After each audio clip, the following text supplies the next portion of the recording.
ఫలం పుష్పం తోయమని ఎవరి భక్తి కొలది వాళ్ళు పారాయణలని అమ్మవారిని సేవించుకోవడం అని ఇట్లంతా మీకు పండగ వాతావరణం కదా ఇప్పుడు చక్కగా ఇంత ముందు నుంచే వీళ్ళు మొదటి నుంచి పారాయణలు అవి అలవాటే కదా. ఇలా అనేక విధాలుగా అమ్మవారిని ప్రతి ఒక్కళ్ళు కూడా చేసుకుంటూ ఉంటారు, తరిస్తూ ఉంటారు. మనం చెయ్యడం వరకే మన వంతు. యథాయోగ్యం తథాకురు, నీ దయ మా ప్రాప్తం. నువ్వు ఎలా చేస్తే అదే సంతోషం మాకు.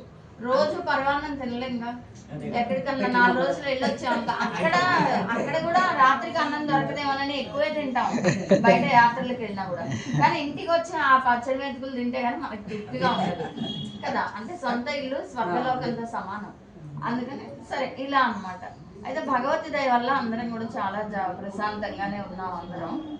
అమ్మవారికి అనేక ఉత్సవాలను తలపెడుతూ ఉంటారు ఒక్కొక్కళ్ళు మహానుభావులు. ఒక్కొక్కళ్ళు కోటి పారాయణలని, కోటి కుంకుమార్చనలని ఇలా అన్ని వినే ఉంటారు కదా మీరు.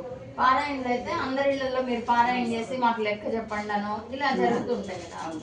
అలా మేము మూసాపేటలో ఉంటాము. మా ఇంట్లో కామాక్షి అమ్మవారు ఉంటారు, ఒక 21 సంవత్సరాలుగా ఉన్నారు. అయితే అసలు ఇలా నుంచుంటే కూర్చుంటే సంకల్పం. అన్ని ఉత్సవాలు అమ్మవారికి. ఎక్కడ జరగని ఉత్సవాలు ఇప్పటికి 60-70 దాకా జరిగినాయి. ఎక్కడ నేనే వినను ఎక్కడ, కానీ సంకల్పం అవుతుంది, ఆ ఉత్సవం అయిపోతూ ఉంటుంది. అలా జరుగుతుంది. ఇలా సరే ఆ భగవతి అనుకుంది, జరుగుతుంది అనుకోండి.